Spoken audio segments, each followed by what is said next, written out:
Hello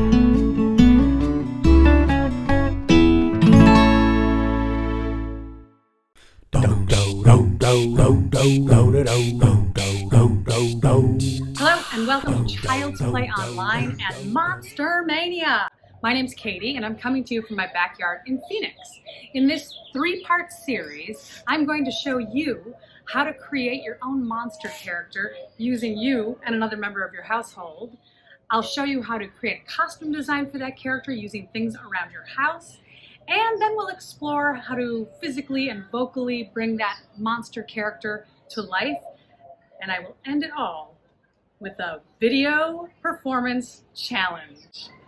The first thing we need to do is show you how to physically become the monster. To do this, I'm going to ask Sean to help me out. It helps to have a table, hi Sean, a surface that you can lean on in front of you. So a table or a stool, something like that. One person will stand in front, one person will stand behind. The person in front will put their hands down to become the feet of the monster, and the person behind will use their arms to become the arms of the monster. So let's look at that sideways so you can see what that looks like. So I'm the feet, and Sean is the arms. Excellent.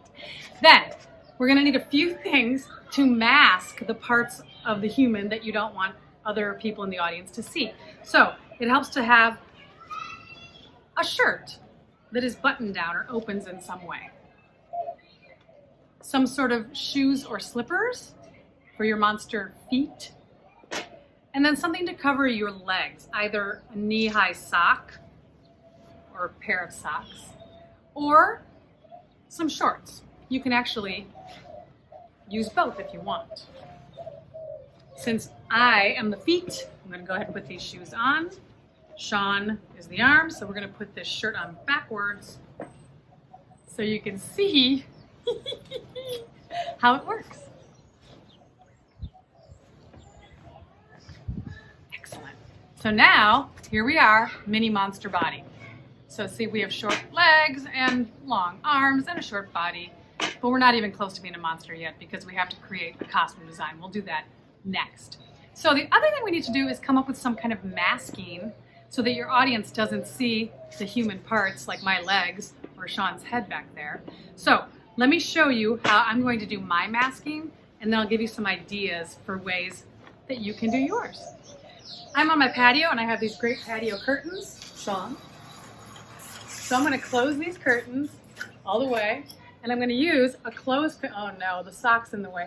I'm going to use a clothespin to close it up in a couple of spots, and then leave an opening for Sean and I to pop through, like so. So now you'll see that there's less of our bodies that you can see because it's masked. So that's one way you can do it. There's a couple of other options. If you have a broomstick, a sheet, and 2 chairs, you can try it this way. Pull the 2 chairs together, take the sheet